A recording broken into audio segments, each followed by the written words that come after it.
Pour clôturer cette journée, et c'est pas les 2 jours, mais ces 2 jours de formation, je vais vous parler pendant une petite heure de l'éducation aux médias et à l'information. Éducation donc aux médias et à l'information. Pendant 2 jours, j'ai entendu ici et là, j'ai préparé une conclusion pour vous rappeler que l'éducation aux médias et à l'information était présente dans la loi de refondation et de programmation de l'école depuis le 8 juillet. Mais je crois que ce rappel n'est pas nécessaire, tant les demandes et les questions qui ont été soulevées durant ces 2 journées ont fait état du besoin pour l'intégration du numérique. Vous m'entendez ? Oui. S'il vous plaît. Est-il possible de projeter ? Merci.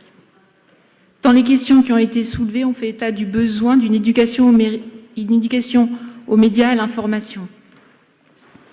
Dans un monde où l'on trouve à portée d'un clic un nombre infini de connaissances, mais d'approximations, d'erreurs et de mensonges, l'éducation aux médias et à l'information a toute sa place dans notre monde scolaire. Alors hier, à plusieurs reprises, Mark Wang vous a dit « Je suis le numérique ». On va revenir un tout petit peu. On ne va pas revenir du tout. Les soucis du numérique. Juste 2 chiffres pour repositionner, recontextualiser un petit peu les choses. Aujourd'hui, ces chiffres sont issus de Médiamétrie d'il y a quelques mois.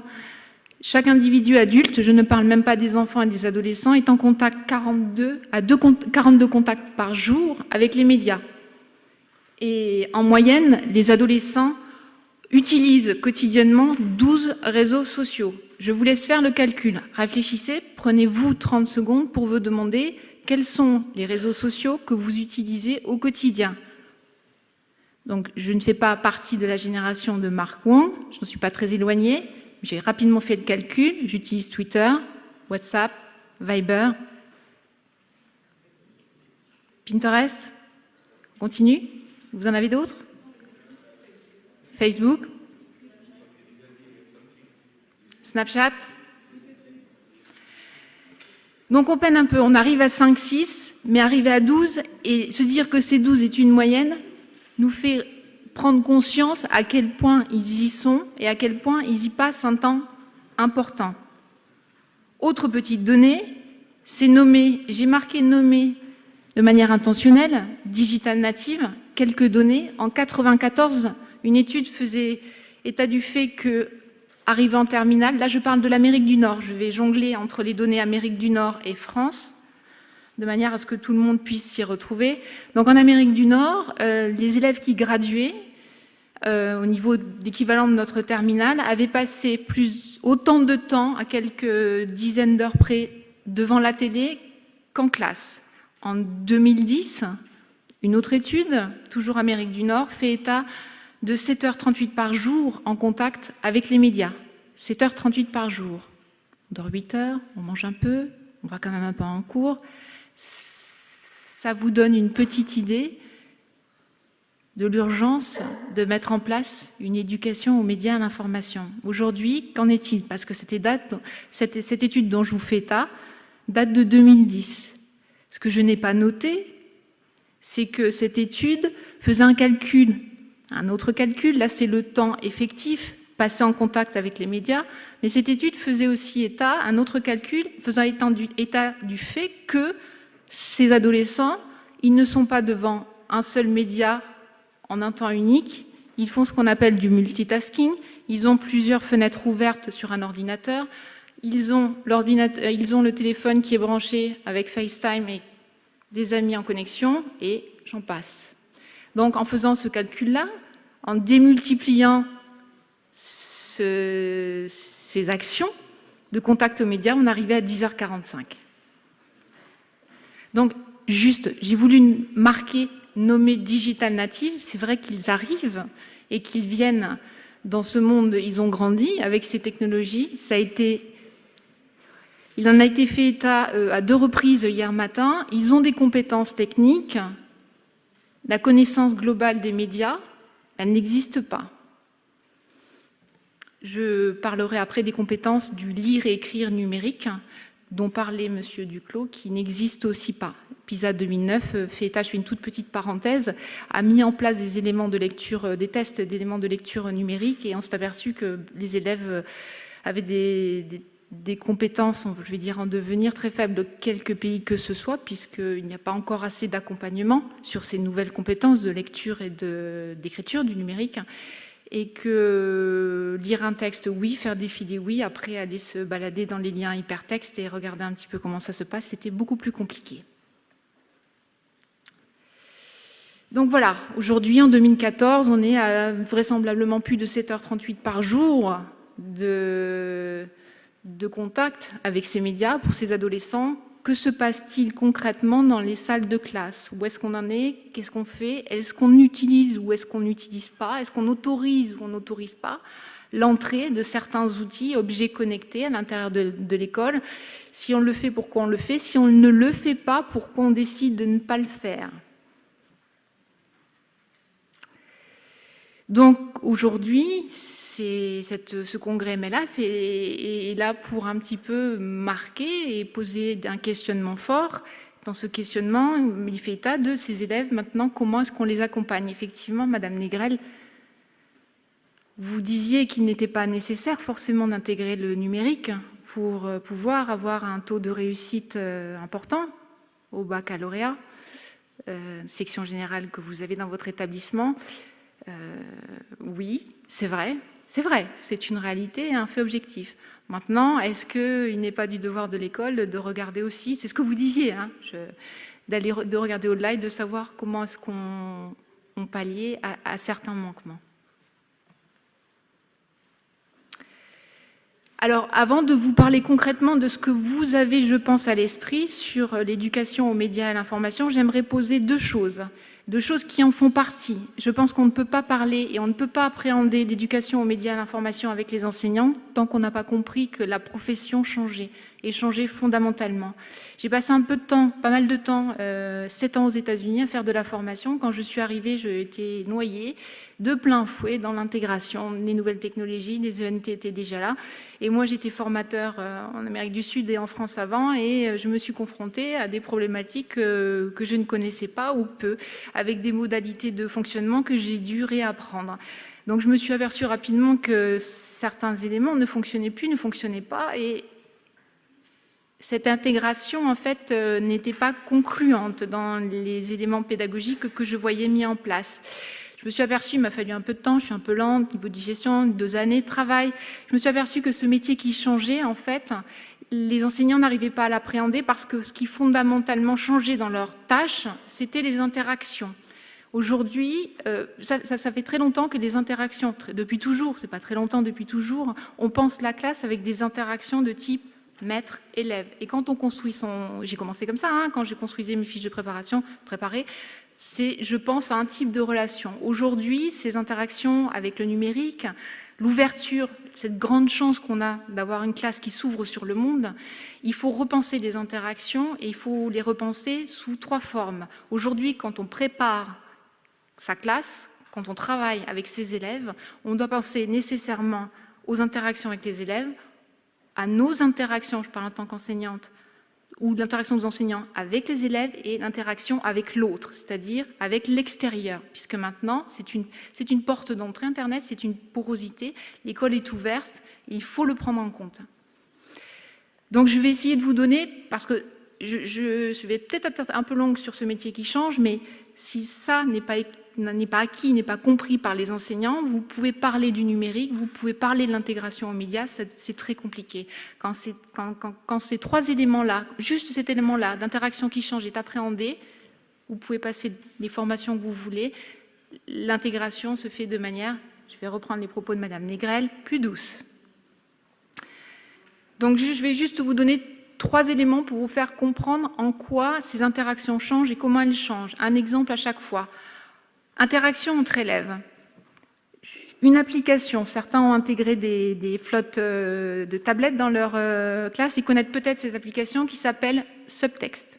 Subtext, c'est une application qui permet d'intégrer des romans, des livres, des textes, des extraits Internet, de sites, et d'en faire une lecture collective. Alors, que veut dire la lecture collective? L'enseignant va générer un groupe de travail sur cette application et va partager le texte, le roman, va partir sur un roman, avec l'ensemble de sa classe.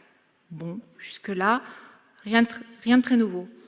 Ce texte qui est partagé, l'enseignant va pouvoir l'annoter sur des passages qui lui semblent compliqués, mettre une définition, ajouter une traduction, envoyer un lien pour une vidéo qui pourrait complémenter. Bon, intéressant, des compléments d'information. Cette application, on l'a mise en place l'année dernière dans le lycée dans lequel je travaillais, avec des enfants de cycle 3. Et la fonctionnalité la plus intéressante, c'est celle qui permettait l'interaction entre les élèves. Je vous explique. Le screenshot que je vous ai mis là, c'est un déroulé d'interaction entre les élèves. En fait, les élèves peuvent poser aussi des commentaires et peuvent poser des questions sur le texte. C'est intéressant, les questions d'un enseignant sont intéressantes, mais les questions d'un élève le sont encore plus. D'autant que les autres élèves peuvent voir ces commentaires et peuvent aussi y répondre. Ce que je me suis aperçue rapidement, c'est que les élèves qui y répondaient et les interactions qui avaient lieu sur ces réponses et ce poste de commentaires amenaient un degré de compréhension, de réflexion et d'interprétation du texte auquel je n'étais jamais arrivée avec un fonctionnement normal. C'est-à-dire qu'avec ces modalités de fonctionnement, on est passé des interactions 1-1 aux interactions 1, plusieurs. Et ce n'est pas une seule pierre qui est amenée, c'est plusieurs. Les commentaires étant laissés, c'est quelque chose de très important.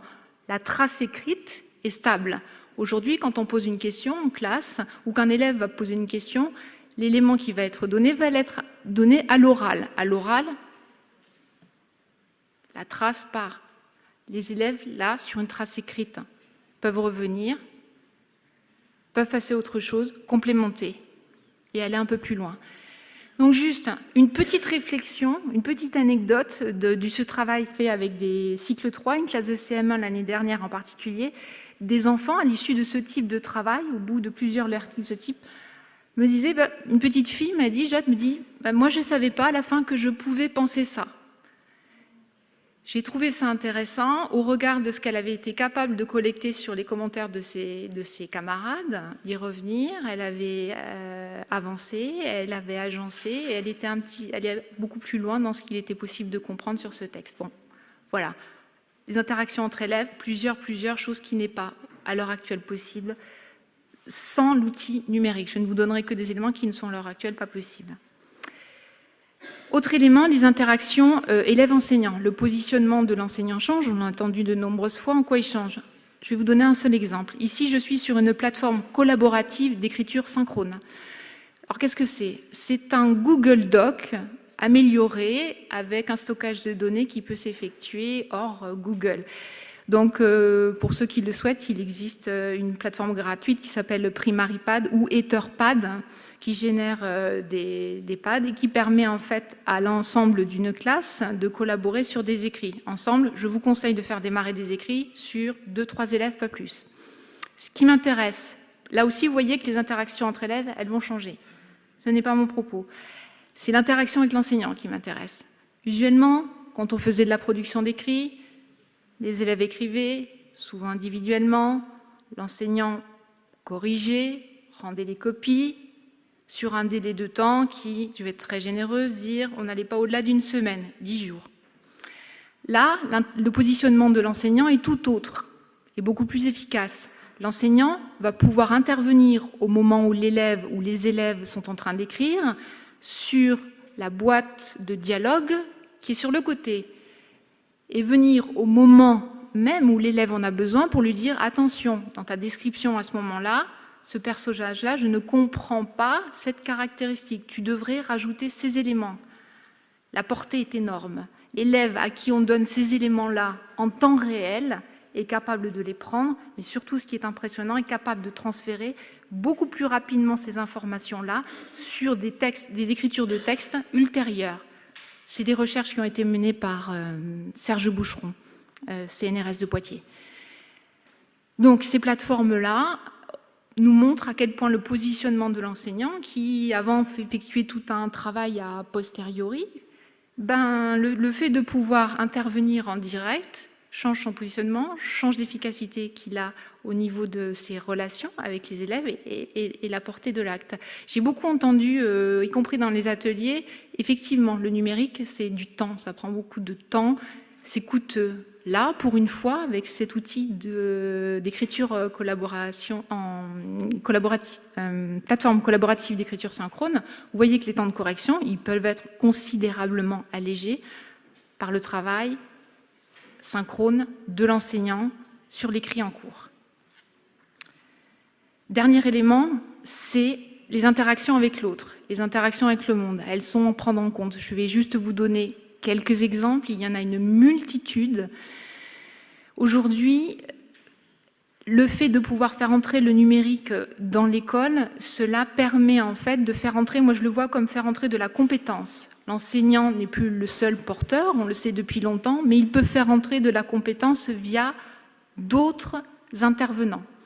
Quelques exemples. Digital Explorer, c'est une plateforme qui regroupe en fait l'ensemble des explorations, c'est-à-dire scientifiques, partout dans le monde et qui acceptent de travailler avec les classes. Explorations qui partent en Amazonie, en Alaska, pour aller découvrir de nouveaux éléments, vérifier si des fonctionnements de telle plante en tel milieu. Et sur cette plateforme, ils acceptent de dialoguer avec les élèves en présentiel, en distanciel, via des vidéoconférences ou de répondre à des courriers.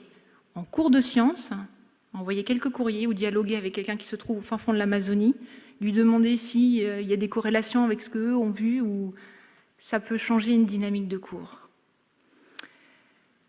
Autre possibilité de faire entrer, il y en a une multitude, c'est ce qu'on appelle le New E-Mentoring. Beaucoup d'entreprises, je vais vous parler juste d'une parce que le ministère travaille avec aujourd'hui, dans le cadre de mécénats nationaux, c'est IBM. IBM, en fait, libère un temps sur ses ingénieurs informatiques pour travailler avec les classes de lycée et accompagner des projets très particuliers sur lesquels les enseignants, à un moment donné, pourraient ne pas avoir la totalité des compétences. Donc, notamment des projets de robotique. Et ce temps est dégagé sur leur temps de travail à hauteur de, je crois, 5% annuel. Je vous parle d'IBM, mais faites quelques recherches. Il y a une multitude d'entreprises et il n'y a pas de prosélytisme. C'était une de mes questions vis-à-vis d'IBM. Oui, vous faites entrer des ingénieurs au sein de l'école, mais non, pas de prosélytisme, pas d'affichage. Tout ça se passe juste sur des échanges de compétences et une entrée de compétences dans l'école. Bâtisseurs du possible, je vous laisserai regarder. Ce sont des collectifs d'enfants qui, un petit peu à la manière de ce qu'on peut voir dans les Fab Labs en France ou aux États-Unis, proposent des projets pour changer des éléments qui leur semblent importants au niveau éducatif, au niveau énergétique dans certains pays. Et puis, ils n'ont pas forcément les ressources ou les compétences dans certains domaines très techniques. Et ce sont d'autres acteurs qui vont, à partir d'une idée portée par un enfant, arriver à développer tous les idées initiales. Dernière chose, le rapport aux autres, dont je vais vous parler, c'est un projet possible, ce sont des résidences d'artistes en ligne. Donc un artiste, là c'est en l'occurrence, je vous ai fait une copie d'écran d'un ENT, Espace numérique de travail, là c'est en France, c'est dans la Drôme. C'est un artiste designer qui propose des interventions à l'année, c'est-à-dire que toute l'année, à hauteur de 2 fois par mois, il pose des consignes, peut intervenir virtuellement avec les élèves, en présentiel, en synchrone, et il a un certain nombre de classes. Chaque couleur que vous voyez représente une classe différente qui intervient sur le projet. Ce qui m'intéresse là, toujours dans ces interactions avec l'autre, avec le monde, faire entrer la compétence, c'est le fait que ce que vous voyez là, ces classes, elles interagissent avec le designer, mais moi, ce qui m'intéresse encore plus, c'est qu'elles interagissent entre elles. C'est-à-dire qu'on réinvente un petit peu le mode de correspondance. On a une correspondance qui est faite sur projet et on a des initiatives et des éléments, je vous en parlerai plus tard encore dans cet exposé sur l'éducation aux médias et à l'information. On permet à d'autres, ou à certaines classes de s'ouvrir à d'autres sur des champs de travail communs. Donc là, il s'en passe des choses.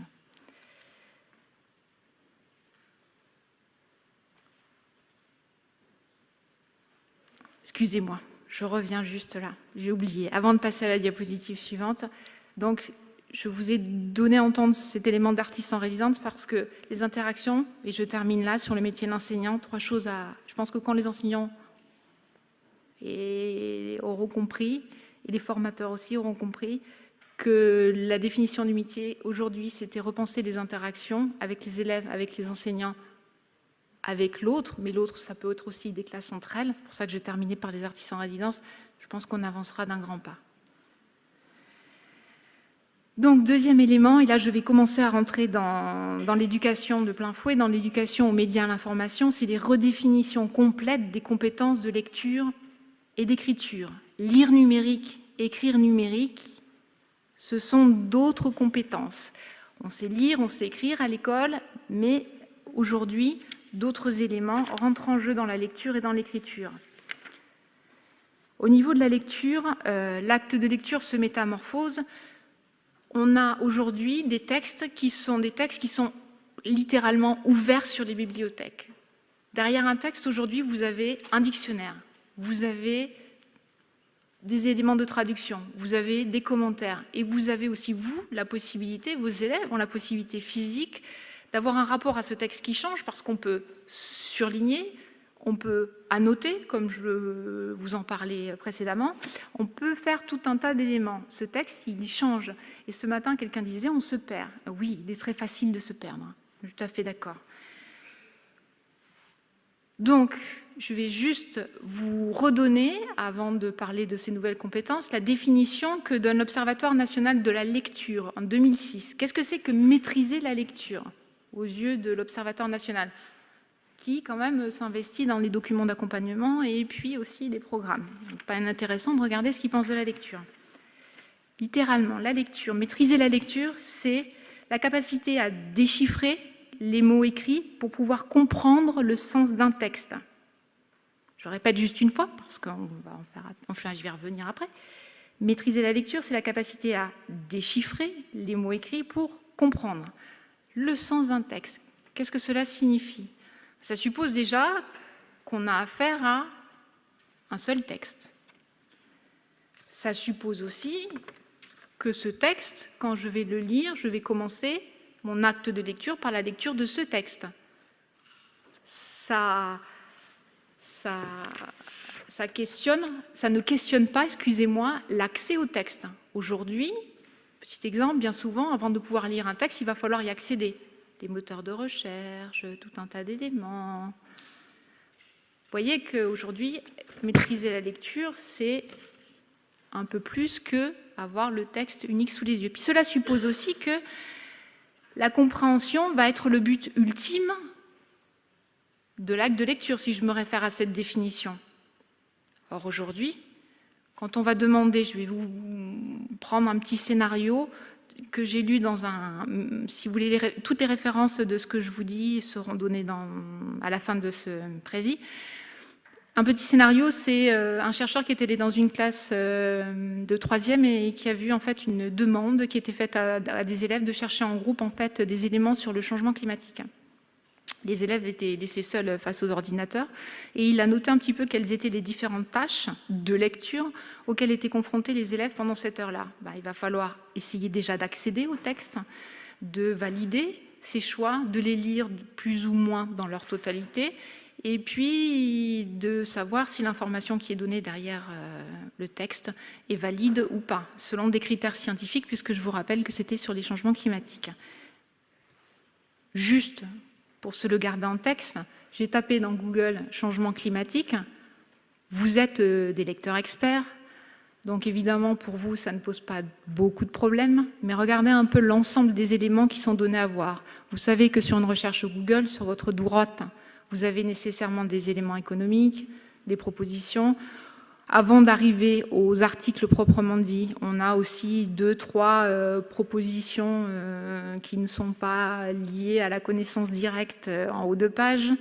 Et puis, quand on regarde sur les articles proprement dits, il y a toute une lecture à faire. Vous y êtes, vous, dans cette lecture, mais il faut savoir qu'on est sur le titre en bleu, que sur le vert, on va avoir le site. Il y a déjà tout un travail de pertinence, savoir est-ce que je rentre dans Wikipédia, est-ce que je vais sur l'air libre BE, il faut savoir que c'est la Belgique. Bon, vous voyez que l'acte de lecture, quand même, il reste compliqué avant de pouvoir accéder au texte. J'accède au texte, que se passe-t-il? Là aussi, je vais le lire, je ne vais pas être juste dans la compréhension. Les élèves vont vouloir aller chercher quelques informations, une information, plusieurs informations, et puis ils vont en lire plusieurs sur cette heure-là. Il va falloir qu'ils comparent, il va falloir qu'ils résument, il va falloir qu'ils évaluent l'information qu'ils ont lue. Donc vous voyez que ce qu'on appelle maîtrise de la lecture a aujourd'hui grandement évolué. Je vous passe la lecture intertextuelle.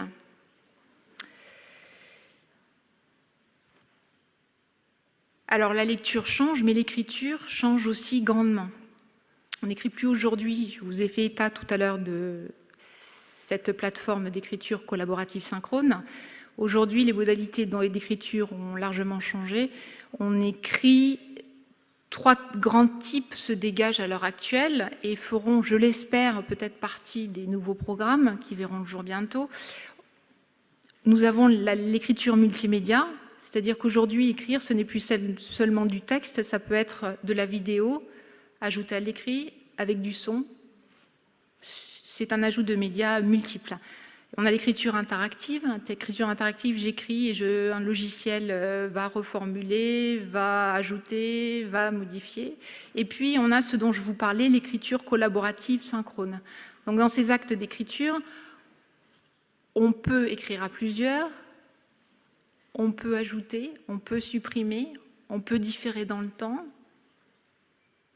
Le rapport n'est plus le même. Et puis, j'ajouterai juste un petit élément qui est en train de voir le jour, là, en ce moment, c'est que devrait apparaître bientôt une nouvelle modalité d'écriture, une nouvelle modalité de narration, la vidéo. C'est-à-dire qu'aujourd'hui, sur tout un tas de procédés, et je discutais ce matin avec quelqu'un qui est en haut, voilà, c'est ça, qui me parlait de vidéo. Moi, dans mon école, il m'expliquait, j'ai fait la canne inversée avec les élèves. De plus en plus d'écoles utilisent le support vidéo pour faire tout un tas d'activités. Et en fait, faire de la vidéo, ça veut dire au préalable faire une scénarisation, au préalable faire un écrit initial. Donc on pousse les actes d'écriture bien plus loin que ce qui n'était poussé avec un écrit non accompagné de vidéo. Juste, autre petite anecdote de manière personnelle, en utilisant la vidéo, l'année dernière, c'est la première fois en 15 ans que des élèves m'ont demandé de revenir sur leur travail d'écrit sans que je n'ai moi-même à effectuer une quelconque correction, en me disant que j'écris, là, on n'y arrive pas, ça ne marche pas. Juste la vidéo permet un recul supplémentaire. Donc, vidéo fera partie, je pense, très vite des nouvelles modalités d'écriture. Alors, dans cette éducation aux médias à l'information que vous connaissez, dont vous avez entendu parler, il y a évidemment ces 2 éléments-là de lecture et d'écriture. Je vous les ai donnés à entendre parce qu'ils sont transdisciplinaires et qu'ils touchent tous les domaines. Il y a 3 éléments majeurs.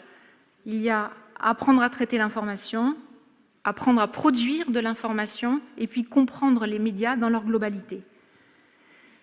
Sur apprendre à traiter l'information, je pourrais vous en parler. On pourrait faire 3 jours de séminaire sur apprendre à traiter l'information et puis vous donner en long, en large, en travers les dérives. Je vous ai mis quand même sur le côté une image de Google avec une fermeture éclair parce qu'il est quand même nécessaire d'informer les élèves sur les modalités de fonctionnement de ce moteur de recherche. Et puis se questionner sur le fait qu'aujourd'hui, c'est un peu... petite donnée, 57% du temps passé sur Internet et du temps passé à faire de la recherche. C'est partie de la lecture, donc, si je reviens à ce que je vous expliquais avant. Donc, sur apprendre à traiter l'information, donc développer des stratégies de recherche, là, il y a du travail à faire sur les possibles et modalités de fonctionnement des moteurs de recherche. Donc aujourd'hui, vous n'êtes pas sans savoir que l'ensemble des sites sur lesquels vous vous rendez sont tracés. Il y a en fait derrière Google, Google est capable de... Non, je ne vais pas vous raconter Google, je vais juste vous raconter une petite histoire qui sera beaucoup plus marquante. L'année dernière, en fin d'année, une collègue déménageait et cherchait un appartement sur San Francisco. Elle me dit, oh là là, c'est hors de prix, impossible de trouver un appartement, c'est pas possible, je ne sais pas comment je vais faire. Je lui dis, c'est bizarre quand même, le salaire n'est pas trop mauvais, tu devrais pouvoir trouver. Non, non, c'est hors de prix. Donc je regarde et sur sa fenêtre d'ordinateur, je vois ouvert une page, bon, pour ceux qui ne sont pas accoutumés aux États-Unis, une page ouverte sur un site qui s'appelle Whole Foods. Whole Foods, en fait, est un supermarché branché, plutôt cher, plutôt haut de gamme. Donc je vois cette fenêtre et puis je lui dis, écoute, ce qu'on va faire, c'est qu'on va prendre mon ordinateur, qui n'était pas un Mac à l'époque, qui était un PC relativement peu cher, parce qu'aussi il faut savoir que dans les recherches que vous faites, Google est capable d'identifier à partir de quel terminal vous faites votre recherche. Entre effectuer sa recherche avec un ordinateur qui coûte $2000 ou le faire avec un ordinateur qui coûte 600, vous n'aurez pas les mêmes résultats. Je prends mon ordinateur, je le mets à côté, nous faisons la même recherche et les sites qui arrivent sont évidemment complètement différents. Voilà. Donc, hop, je vous parle de ça juste. Pour vous, pour information, plusieurs possibilités, et je pense que nos élèves, de manière systématique, il faut leur parler de ces éléments-là avant de les lancer sur des recherches. Je vous en donne 3. DuckDuckGo, qui n'effectue aucun traçage. Million Short, qui est un autre moteur de recherche qui évince de fait les plus gros éléments sur lesquels les sites les plus référencés, enfin, je ne vais pas vous parler de crowdsourcing, là, mais les éléments les plus référencés, ils les retirent. Ce qui veut dire que quand vous cherchez, vous allez trouver avec Million Short des éléments qu'on a peu l'habitude de trouver ou qui n'apparaissent rarement.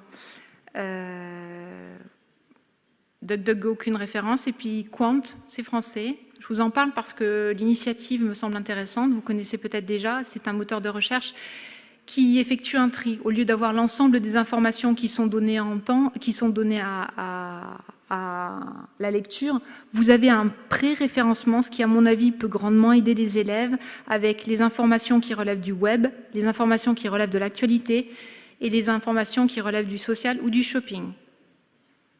C'est net, c'est affiché. Donc j'ai fait juste une recherche MLF. J'ai tapé MLF et j'ai regardé ce qui se passait. Donc c'est bien, vous avez un graphe qui référence votre association. Et puis vous avez sur la droite, malheureusement j'ai fait une copie d'écran, mais vous pouvez regarder, vous avez tous les ouvrages MLF que l'on peut acheter ici et là. Je reviens juste en arrière. Je pense que vous avez tous des téléphones ou des ordinateurs connectés. Avant que je perde tout le monde, une toute petite expérience. Si vous pouvez vous loguer et aller sur Google, que vous adorez, c'est votre nouveau, peut-être Futurex, moteur de recherche préféré après l'intervention. Donc une petite sur la pertinence des informations qui sont données à voir et à entendre sur Internet. Si vous tapez sur Google 2 mots, vous tapez tree, arbre, et vous tapez octopus. Le premier élément que vous allez, le premier lien que vous allez voir apparaître, vous cliquez dessus et vous arrivez sur cette page-là. J'ai fait une copie écran parce que je ne peux pas naviguer dans Prezi qui n'a pas encore les fonctionnalités que je voudrais. Bientôt peut-être. Donc vous arrivez sur ce site. Donc c'est, comme vous l'avez compris, c'est la pieuvre des sapins. La pieuvre des sapins. Donc cette pieuvre des sapins, c'est le premier élément sur lequel j'arrive. Et puis si vous regardez bien sur le site, cliquez sur les onglets, regardez déjà à gauche, vous avez des nouveautés qui datent de hier ou avant-hier.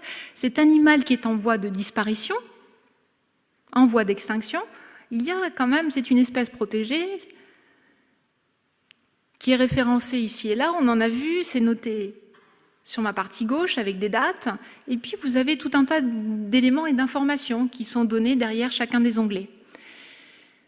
Donc bien évidemment, enfin, je ne vois pas grand monde réagir, mais la pieuvre des sapins, on est bien d'accord?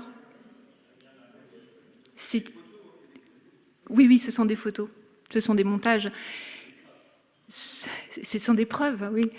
Donc, en fait, ce site internet, l'année dernière, j'ai tenu quand même 5 minutes avec mes enseignants à leur parler de la pieuvre des sapins, des éléments qu'il allait falloir mettre en œuvre dans l'école pour parler sur des actions de soutien à des espèces en voie de disparition, avant quand même que certains me tirent un peu, me disent « mais la pieuvre des sapins, mais non ». Donc, ce premier élément-là, que vous trouvez sur Google, je rappelle, premier lien, en fait, fait partie d'un site, pour ceux qui sont aux États-Unis ou qui ont un enseignement de l'anglais, je vous le conseille vivement. C'est le site qui travaille sur Digital Information Fluency. C'est un site en fait qui travaille sur l'éducation aux médias aux États-Unis et qui a mis en place une démarche de travail autour des enquêtes, c'est-à-dire qu'ils ont mis des procédures et tout un tas de séquences pédagogiques pour aider les élèves à valider ou invalider certains éléments. Ce site-là, bien évidemment, fait partie des projets pédagogiques développés par le site, et il est intéressant ou pas inintéressant de commencer à se frotter aux enseignants pour leur montrer, parce que les élèves, vous êtes peut-être posé la question, ou peut-être pas, hein, pendant 20 secondes, 30 secondes, 1 minute, les élèves peuvent valider l'information de fait. Voilà, c'était sur la pertinence de la recherche, donc n'oubliez pas de Go, qui ne trace rien, qui ne s'occupe pas, qui vous donnera des éléments que vous n'avez pas forcément, j'ai envie de dire, envie de trouver. Parce que M. Durper disait hier, sur Google, on ne trouve pas, on retrouve, c'est vrai. Apprendre à produire. Donc, maintenant qu'on a appris à chercher ou qu'on est en cours d'apprentissage de recherche, la production est un élément essentiel pour faire prendre aux élèves conscience, pleinement conscience en fait, des processus qui sont derrière les médias. Donc, quelques exemples, je ne vais pas m'appesantir, quelques exemples intéressants. Je vous ai mis en fait le site du CLEMI, le Scoopit qui... Le CLEMI, en fait, c'est pour ceux qui ne connaissent pas, c'est un organisme français, c'est le centre de liaison, j'aurais peut-être dû commencer par là, à l'éducation aux médias, qui œuvre et dont la tâche principale est le travail sur l'éducation aux médias et à l'information. Donc, il référence via une page l'ensemble des initiatives de production liées à l'éducation aux médias et à l'information via cette page-là. 3 éléments. Premier élément, c'est le web magazine, production faite par une école de la MELEF à New York, au lycée international. C'est toutes les semaines, l'ensemble des travaux de cette classe de CM2 est basé sur l'écriture de magazines. Ces magazines sont produits en ligne et l'information est diffusée via Twitter puisque cette classe a un fil Twitter. Petite anecdote, cette classe qui diffuse ces informations sur Twitter a été un jour contactée par une classe en France. L'enseignant dit « mais c'est pas mal ça, ce que vous faites sur les web magazines. Vous pourrez peut-être pas essayer de faire un travail avec la classe en France ?» Ils décident de se rencontrer, ils montent, c'est vrai, vous n'allez pas me croire, mais c'est vrai, ils montent leur fiche de préparation sur la plateforme d'écriture collaborative que je vous ai montrée juste avant, sur savoir qu'est-ce qui allait figurer dans ce magazine, comment est-ce qu'ils allaient faire interagir les élèves, quelles allaient être les interactions entre les élèves, avant, pendant, après. Et voilà, maintenant, les écritures de ce magazine-là ne se font plus à une seule voix, mais se font à 2 voix, enfin, voix États-Unis, voix France, via Twitter. Ensuite, autre site de production, c'est un site américain qui me semble tout à fait intéressant. C'est un site de science qui s'appelle Frontier for Young Minds. C'est un site qui est fait par les élèves. Le comité éditorial est un comité d'élèves entre 7 et 12 ans, si je ne m'abuse. Et l'ensemble des informations qui sont données sont des informations qui sont écrites par les élèves. Ici, un autre type de médias, ce sont ce qu'on appelle des filmings, des images animées qui sont postées ici et ailleurs. Mais j'ai oublié de vous noter, je m'en rends compte ici, je voulais vous parler sur la production et le partage. Je voulais vous parler de Twitter et de ces classes qui fonctionnent et qui produisent sur Twitter. Relater une petite expérience qui a eu lieu en France. L'année dernière, une enseignante a décidé de faire comme projet annuel de travailler sur des expérimentations autour d'une fourmilière. Vous en avez peut-être entendu parler. Si vous n'en avez pas entendu parler, je vous engage à aller voir les informations. mais elle travaille maintenant au CRI. Elle s'appelle Anne Jansour. Et cette classe de CM1, pendant un an, a mis de grosses expérimentations sur ces fourmilières toute l'année, toutes les 6 semaines. Donc, ils n'ont travaillé pas que sur la nourriture et l'habitat, ils ont surtout travaillé sur le territoire et la notion d'intégration et de modalités de fonctionnement sur l'intégration de fourmis étrangères à l'intérieur. Regardez ce qui se passait. Donc, rapidement, des chercheurs en France, mais aussi en Australie, je reviens à la compétence extérieure qui rentre, ont vu, grâce au hashtag, ces informations circuler de ces élèves qui disaient, voilà, nous avons introduit des fourmis qui n'étaient pas celles de la fourmilière, la reine est partie, on est en train de regarder où est-ce qu'elle va partir et d'essayer de trouver des réponses à leurs questions. Les chercheurs ont commencé à aider les élèves dans les modalités via le fil Twitter. Donc l'expérience a duré toute l'année et là où l'expérience est intéressante, c'est que les élèves ont réussi à produire du savoir dans le sens où sur une dernière expérimentation, il s'est produit quelque chose qui n'avait encore jamais été référencé au niveau de la vie intime des fourmis et ça a donné lieu en fait à des articles qui sont sortis sur des revues et qui ont permis de prolonger le travail en laboratoire. Donc la production, aujourd'hui, produire, c'est aussi faire entrer de la compétence et c'est aussi mieux comprendre comment fonctionnent les médias. Dernière compétence, je terminerai par là, comprendre les médias dans leur globalité.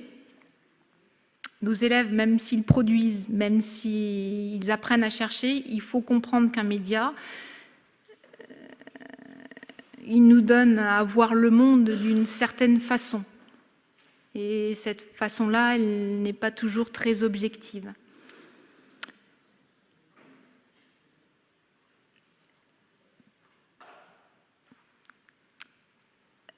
Je continue. Cette façon-là n'est pas toujours très objective. Donc, je vais vous donner un court extrait. Je reviendrai juste après. Je vais vous faire écouter l'extrait. C'est très court. Ça dure 1 minute 45. Certains la connaissent peut-être, surtout quelqu'un, je pense, en haut au dernier rang. Marceline Laudrian, qui est une femme qui a fait énormément de documentaires, qui s'exprimait juste la semaine dernière dans en fait, Un autre jour sur France Culture et qui est interviewée sur, entre autres, 17e parallèle, qui est un documentaire relativement connu aux États-Unis sur le Vietnam. Je lance la bande-son et on reprend le cours de la réflexion juste après. C'est pourquoi, par exemple, pour trouver les filles qui convenaient pour le film, j'ai fait un casting avec 50 filles, 60 filles, pour choisir celles qui étaient les plus les plus évidentes dans les fonctions qu'elles avaient, du fait que tous les hommes étaient à la guerre. Alors il y avait cette jeune femme qui dirigeait un village, l'autre qui était chef de la milice, avec toutes ses maladresses, bien sûr. C'est incroyable parce que moi je pensais que c'était un véritable documentaire où les personnages jouaient leur propre rôle. Ah ben ils jouent leur propre rôle. Mais quand même il y a eu un casting. Mais quand même il a fallu choisir. Alors Marceline. Mais le cinéma, même moi je vais vous dire, ouais. le cinéma documentaire, c'est du cinéma. Il faut arrêter de croire que alors il y a les idées du cinéma direct où on pose juste sa caméra. C'est pas du reportage, vous voulez dire? C'est pas du reportage. Il faut construire un film, il faut avoir des idées, il faut les développer, il faut savoir ce qu'on veut dire. Et pour ça, vous l'exprimez à travers des personnages qui jouent leur propre rôle, comme moi j'ai pu jouer mon propre rôle dans Chronique d'un été. Ouais. Et on a le droit de faire de la mise en scène. Moi, j'ai jamais partagé les idées du Vertov. Je pense que dès qu'on fait du cinéma, on fait de la mise en scène. On choisit un cadre. Et le cadre, il est toujours subjectif. Et c'est à partir de vos idées propres subjectives et votre vision du monde à vous que vous faites un film. Donc, il n'y a pas de film objectif. Voilà. J'aurais pu même conclure, je crois, par là. Le cadre, il est toujours subjectif. Et ça, c'est une des grandes missions de l'école, de faire comprendre aux élèves que ce cadre subjectif, il est nécessairement sur les médias qu'ils utilisent au quotidien. Vous relirez peut-être un peu différemment certains articles, dont un article du Café pédagogique sur le rapport Carsanti, qui est sorti au mois de décembre, quand vous saurez qui finance le café pédagogique. Autre information, autre élément important, un élément et je terminerai là sur comprendre les médias dans leur globalité, parce qu'il y a moult informations. Nos élèves, je vous le disais en début de présentation, passent beaucoup de temps devant les médias, certes moins de temps, mais encore beaucoup devant la télévision. l'INA, Institut national d'audiovisuel, tous les mois, sort un document fort intéressant qui s'intéresse à ce qu'ils appellent le baromètre thématique des journaux télévisés.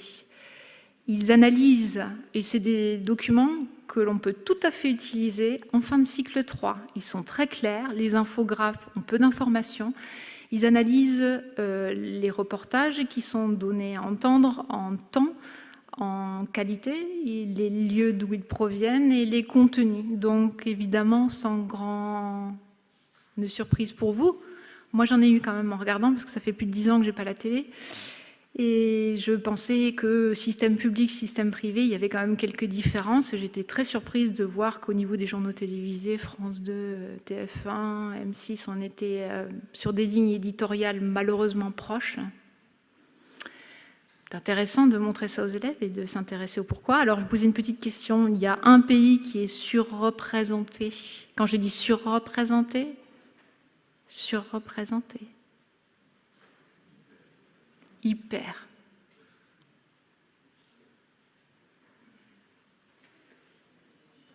Pas de réponse. La réponse est évidente, c'est les États-Unis. Et 3 éléments majeurs qui occupent plus de 75% du temps, ce sont en fait les États-Unis, à part entière, les catastrophes naturelles et les guerres et les conflits. 75% en moyenne sur le mois de mars. Je vous parle du mois de mars. Du temps occupé. Je pense qu'il est intéressant de travailler avec les élèves sur la définition des champs éditoriaux, ne serait-ce que du journal télévisé. Alors, on va terminer là. Je vais terminer cette éducation, ces quelques informations que j'ai essayé de faire passer sur l'éducation aux médias à l'information. J'espère avoir été claire et vous faire comprendre qu'intégrer le numérique aujourd'hui, l'intégrer sans une éducation aux médias à l'information, ça me semble difficile et puis ça me semble surtout dangereux. La femme que vous connaissez peut-être là ou pas, c'est Hannah Arendt, qui dans la crise de la culture, que beaucoup je pense connaissent d'entre vous. Voilà, je terminerai juste là-dessus. Liberté d'opinion est une farce si l'information sur les faits n'est pas garantie et si ce ne sont pas les faits eux-mêmes qui font l'objet du débat. Voilà.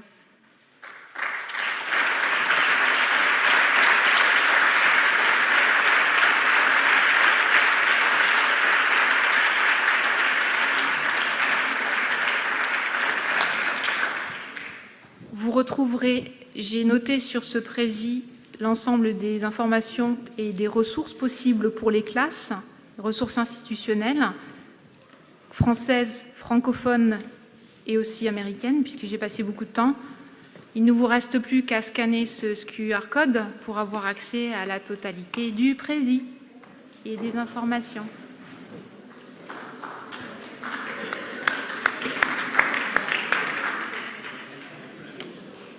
Comment ? Ah oui. Non, je crois pas. Il y a peut-être des questions. Je sais qu'il est tard, c'est enfin fatigué.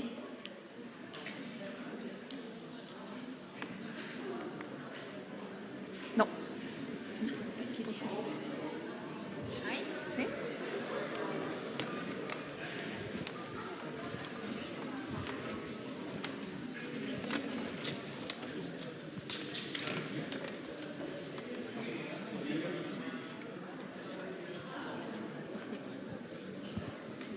Alors, un commentaire après 2 jours.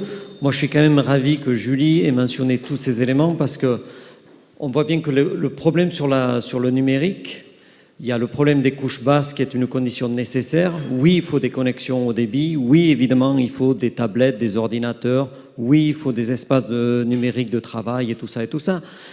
Mais les conditions suffisantes et les challenges qui se posent à nous, aussi bien chefs d'établissement, mais au-delà, ils sont doubles. Et je crois que Julie les a bien mentionnés ce soir. C'est les attitudes des enseignants et donc leur formation, parce que le métier d'enseignant change, qu'on le veuille ou non.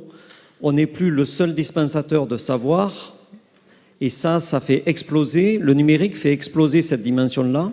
Tant que les enseignants et tant que les gens au-dessus des enseignants, et il y en a quelques-uns dans la salle, ne comprendront pas ça, le numérique, on n'arrivera pas à faire rentrer le numérique à sa juste place dans l'école. On voit bien que les jeunes sont dans des attitudes collaboratives qui nous sont complètement étrangères.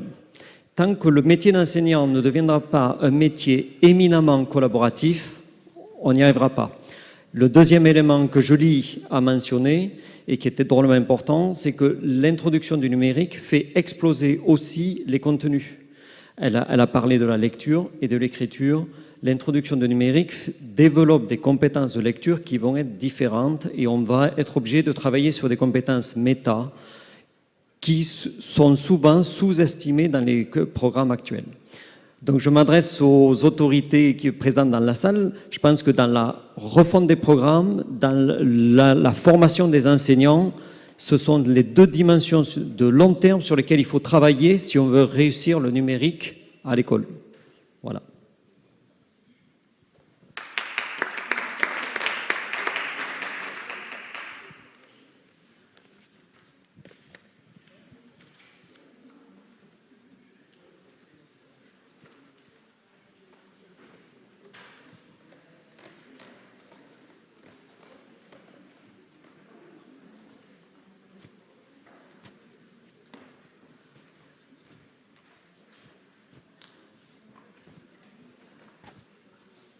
Je voulais remercier en votre nom à tous Julie, parce que je crois que c'est une formidable démonstration. Mais il y a une chose qui me paraît évidente et qui rejoint la préoccupation de beaucoup, en tout cas la mienne, que je voudrais partager avec vous, c'est que dans ce nouveau labyrinthe, la formation des enseignants et leur information est une priorité absolue. L'élève, oui, mais tout à l'heure j'étais dans un atelier tout à fait intéressant et passionnant qui montrait que peut-être, avant de se lancer dans ce labyrinthe, et la métaphore est mythique, je crois, il faut être véritablement avisé et tout à fait prévenu aussi. C'est peut-être ce qu'elle nous dit de plus fort. C'est presque d'ailleurs un cycle de conférences, chère Julie, qu'il faudrait, à partir de là, enregistrer et communiquer à nos établissements. Car je pense que les enseignants seraient honorés et sans doute, reconnus dans cette précaution à prendre avant d'avoir un discours irénique sur le numérique. À tout de suite.